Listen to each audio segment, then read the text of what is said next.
Normally I would introduce myself, but I just don't feel like it. I think that we should just get straight into this embarrassment of a power scaling video by our favorite Pokemon, man. What? Oh, yeah, it's a Pokemon, dude, not even a power scaler. Dobbs. Oh, yeah, I'm facing this guy again. Great, great, great. Alright. My name's Ethan Darking. You can call me EDK or Ethan. Anyways, we're gonna be reviewing Dobbs' new video, which is wrong. Here's what's dumb about it, okay? We're getting to number 10. Number 10 is wrong because here's what he tries to do. It states at the end of his title, canonically, meaning they're using canon, not gameplay, basically. They're using cutscenes and story beats and other stuff, not actual stats and stuff like that. Yeah. Guess what he does? He uses stats for Mewtwo and tries to say because Mewtwo has similar stats to higher Pokemon that he's canonically at their level. That is wrong because, one, a Pokemon can have higher stats and canonically be weaker story-wise. Pseudo-legendaries even have high stats that are comparable to some mythical and legendary Pokemon, yet are still vastly weaker canonically. Not only that, but Mega with Crazy, but just because your stats are the same doesn't mean their actual canonical power are the same. Mewtwo is not anywhere comparable to Rayquaza. It hasn't done any feats canonically, not in the movies, not in the actual games itself, at all. That would put it near Rayquaza. Rayquaza being at least continental to planetary, given the attack that he did when he first used his Mega Form. And yeah, so we're already breaking the rules of our own video and being wrong. The next is just Ness, which actually is fine for the most part, though I debatably say that Gygas is multiversal than universal, given what he does in Earthbound at the end. But whatever, it's fine.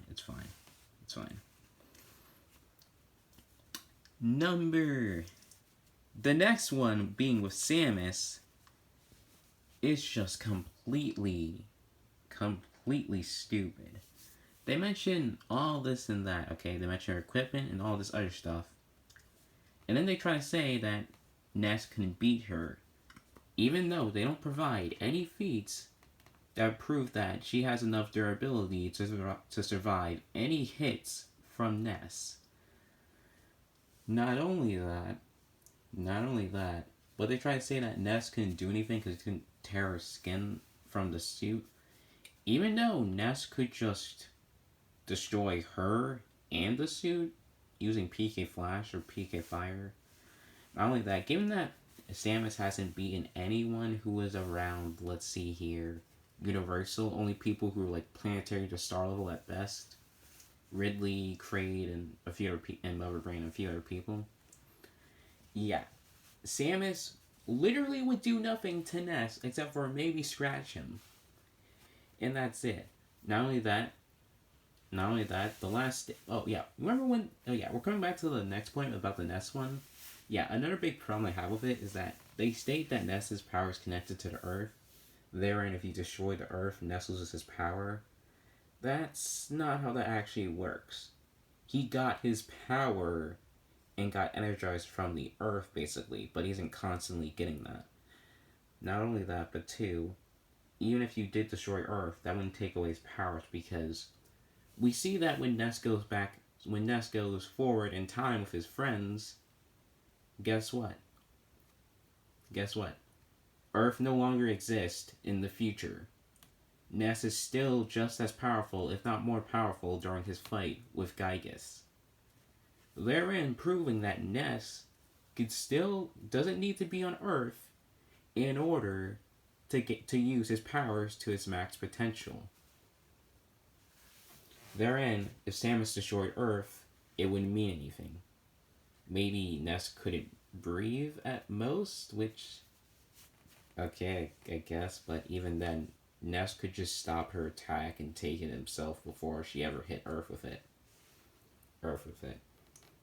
At all. Or he could just absorb it.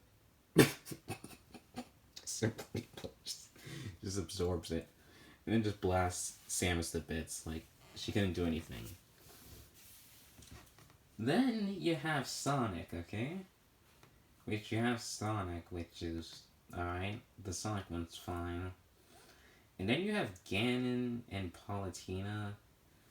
The Palutena one is just stupid. They don't give any feats or explanations for... They don't give any actual feats for why Palutena would ever beat Ganon. Or anyone like that for that matter at all. It's just complete for why Palutena would beat like Ness or Sonic. Sonic being able to beat Time Eater. Time Eater literally is a dude who eats timelines. That would be 4th to 5th dimensional. That would be low multiversal. What? Ganon hasn't done anything on that scale at all. He hasn't used a Triforce to that scale at all. He hasn't shown any power at all to that extent. No him absorbing the sacred realm. No him being able to control the sacred realm. It doesn't prove of that because the sacred realm is just a random realm anywhere. Basically, you can't actually quantify how big it is. Not only that, but two, yeah, it's not even that big to be honest. If you look inside of it. Not only that, Ganon just hasn't done any feats that are anywhere on Sonic or Ness's level. Not only that, but also Rosalina being above Ness and Sonic is dumb because, well, how do I say this? One, yeah, congratulations, she brought back the galaxy after Bowser and Mario destroyed it in their fight. Congratulations. Ness beats someone who, at their weakest, was universal, and at their strongest, is possibly low multiversal. Ness wipes, like, just immediately. Just slaps her with a baseball bat and she's dead. No. He just used the yo-yo. The yo-yo. Oh my god. Oh, man. This thing... Listen, I know you guys want me to take this thing more serious, but, like... Dude, he's just saying stupid things. Like, it's ridiculous. It's embarrassingly dumb. Stupid. And then they had Kirby at the end. As the strongest. Which is contentious. Which is contentious as heck, and two, is debatable. Listen, they should have removed all these people that they had around planetary and star level. Should have been removed from the list. Everyone else was like galaxy to universal, maybe star level. Like, oh my god. Not only that, but two, did they forget Cloud and Sephiroth? Like, oh, no. Wait, it doesn't even matter about that. Because that'd be its own video, because, yeah, I don't really get into Final Fantasy scaling. Main point is that, well, how do I say this, basically? There's videos that, like, one, the only good things that they put Sonic, Ness, and Kirby.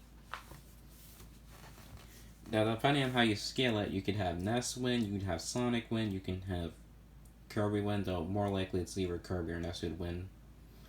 Not only that, no, Sonic cannot run faster in time in the games. In the comics, yeah, maybe. But in the games, no. Also, being able to move at light speed doesn't automatically make you able to travel through time.